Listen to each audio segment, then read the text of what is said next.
సన్యాసః కర్మయోగశ్చ నిశ్రేయసకరావుభౌ తయోస్తు కర్మ సన్యాసాత్ కర్మయోగో విశిష్యతే.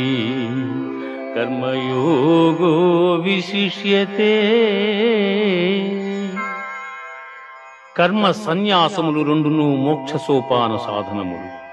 అందు కర్మ పరిత్యాగమున కన్నా కర్మానుష్ఠానమే శ్రేష్టమైనది. బ్రహ్మణ్యాధాయ కర్మాణి సంగం త్యక్త్వా కరోతి యః లిప్యతే న స పాపేన పద్మపత్రమివాంభసా. ఎవడు ఫలాపేక్ష కాంక్షింపక బ్రహ్మార్పణముగా కర్మలను ఆచరించును అతడు తామరా